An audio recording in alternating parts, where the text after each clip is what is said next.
लेकिन law and order का क्या हाल है? रेप हो रहा है, गांजा आ रहा है, पकड़ा जा रहा है, फिर आ रहा है, ड्रग आ रहा है, पकड़ा जा रहा है, फिर आ रहा है, पुराने शहर में चाकू निकल रहे हैं, कत्ल हो रहे हैं। लॉ एंड ऑर्डर का क्या हाल है बताइए आप। लेकिन पुलिस 10:30 को डंडे मार रही है। Sir, I have the right to live, I have the right to live, I have the freedom in this country. After 11 o'clock, I am standing out of my house and the police is taking out their sticks and beating me. Curfew के ऐसा हालत कर दी है police. Sir, police अगर अपने duties करेगी ना सही तरीके से तो कत्ल नहीं होंगे, गांजा नहीं आएगा। मेरे दोस्त हैं, हमारे ऐवान में रुकन है, उनके एरिया में पुलिस रेड करी, 2 मरतबा कुछ भी नहीं घटा। तो उसके बाद में commissioner police came on record and said कि probably we have informers in our department who are informing and everything is clear and that's why we are not getting anything. ये पुलिस है सर। पुराने शहर में 11 बजे के बाद मार रहे हैं, क्या जुल्म है साहब ये। मैं घर के बाहर नहीं खड़े रह सकता। गरीब का घर, गरीब की झोपड़ी छोटी होती है, सोना मुश्किल है, गर्मियों में बर्दाश्त नहीं करके वो घर के बाहर निकल रहा है तो बाहर कैसा निकला बोल के मार रहे हैं। क्या जुल्म है साहब ये। क्या इसलिए कांग्रेस को लाए कि मैं घर से निकलूं तो मारा जाएगा, मैं घर के चबूतरे पे बैठे तो मारा जाएगा। चाकुआं कत्ल बढ़ रहे हैं, लॉ एंड ऑर्डर कोलैप्स हो रहा है। Kindly take care of this law and order sir.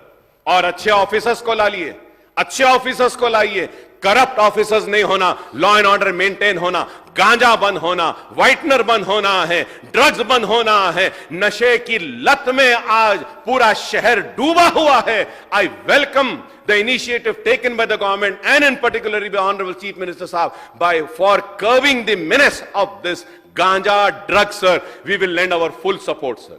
But let me tell you sir, कोई गांजा बगैर पुलिस की मर्जी से नहीं आता सर। सब मालूम उनको सर, सब मालूम, लेकिन आंख बंद करते हैं अपने जेबों को भरने के लिए। इसलिए मैं कहूंगा कि आज वक्त की जरूरत है कि हमको और आपको फिरका परस्त ताकतों को आगे बढ़ने नहीं देना चाहिए। हमको देखना है कि असेंबली के नतायज क्या थे और उसके क्या थे। और चीफ मिनिस्टर साहब आप मौजूद नहीं थे तो मैं एक बात कहा था कि बजट के स्पीच में आपके डावोस को आप गए थे, 40 करोड़ का इन्वेस्टमेंट लाए, बजट स्पीच में आना था ना साहब कि शॉर्ट उसमें इतना बड़ा अचीवमेंट।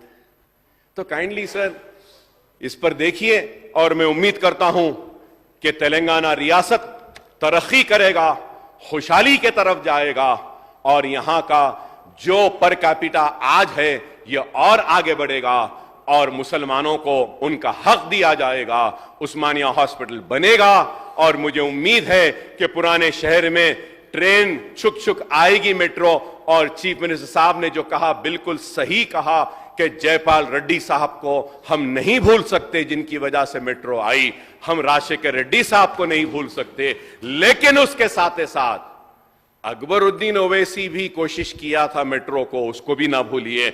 और अगर नहीं भूले हैं तो पुराने शहर में भी चलाइए साहब, मेट्रो आएगी यकीन है और वक्फ बोर्ड की जायदादों का तहफ्फुज होगा, पुराने शहर में पुलिस का जुल्म कम होगा और खुशहाली व तरक्की के लिए हमारा पूरा ताउन आपके साथ है और हम ताउन करेंगे। हम ऐसे दोस्त नहीं जो दोस्त बनकर पीठ में खंजर भोंकते हैं, हम ऐसे दोस्त हैं जो अपने दोस्त पे खंजर आएगा तो अपने सीने को पेश करने वालों में से है। हम वैसी दोस्ती निभाने वालों में से हैं, वैसी दोस्ती निभाएंगे। उम्मीद करेंगे कि मुसलमानों को इंसाफ मिलेगा और हक मिलेगा और जो गलतियां हुई हैं वो गलतियां दोबारा नहीं होंगी और मसाजिद शहीद नहीं होंगी, फिरका परस्त ताकतें कमजोर होगी। और स्पीकर साहब मैं आपका शुक्रिया अदा करता हूं कि आपने जो मुझे वक्त दिया है, बहुत बहुत शुक्रिया।